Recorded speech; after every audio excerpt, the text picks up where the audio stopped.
Everyone, it's me Sanjita Snigdha. Welcome back to my new blog. তো এই look দেখে তোমরা হয়তো সবাই বুঝে গেছো যে আমি কোথায় যাচ্ছি। আমি একটা ইন্টারভিউ দিতে গেছিলাম এই দিন, বাট ইন্টারভিউতে যে কী দিছি এত কিছুর ফটোস আমার কাছে ছিল, বাট ডিলিট করে দিছি। তো যাই হোক, এখন দেখতে পাচ্ছ ইন্টারভিউ দিয়ে এখন সন্ধ্যা হয়ে গেছে, বিকালে বের হয়েছিলাম। তবে এখন ভাবলাম যেহেতু গুলশানের সাইডে এসেছি, আমরা একটু নর্থ ইন্ডিয়া যাই অ্যান্ড দেন গিয়ে ব্রাউনি খাই, আমাদের সবার ফেভারিট। সো ইতি আর নানু সামনের রিক্সায় ছিল, আর আমি আম্মু পিছের রিক্সায় ছিলাম। অ্যান্ড বলতে না বলতে নর্থ ইন্ডিয়া চলেও আসছি। অ্যান্ড দেন ব্রাউনি অর্ডার করলাম আমাদের সবার জন্য। তারপরে মিরর দেখছি, একটু ভাবভঙ্গি করবো না, এটা কি হতে পারে, কখনোই না।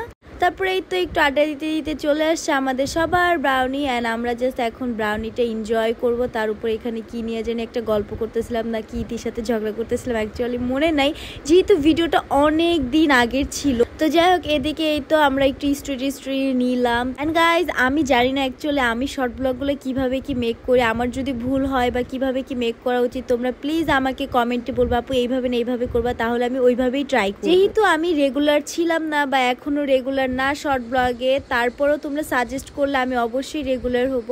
তো এই সাইটে এসে দেখি সব কান্ট্রির ওয়াচ এখানে আছে, টাইম দেন অল এভরিথিং। আমার কাছে খুব ইউনিক লাগলো।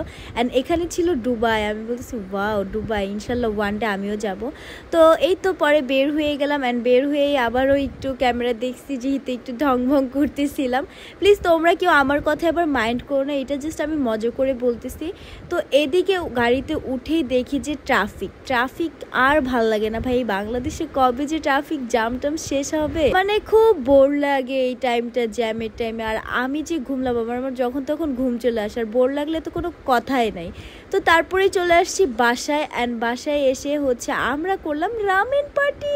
আর তোমাদের রামেল কার কার ফেভারিট অবশ্যই কমেন্টে বলবো। যেমন কি আজকে আমি আর ইতি খাবো, যার কারণে 2টা রামেল নিয়ে নিলাম। আর আজকে রামেলটা আমি মেক করব। তো এই তো পানিতে গরম করলাম, দেন মশলাটা অ্যাড করে আমি আবার একটু ভাজলাম। তারপরে হয়ে গেল রামেল বানানো। তো তারপরে রামেলের সাথে সসেস, দেন ডিম। আর এদিকে ইতি কি করছে, জাস্ট ডিম পোস্ট করতে যে ও ভেঙে নিচেই ফেলাই দিছে বেশিরভাগ অংশ আর উপরে।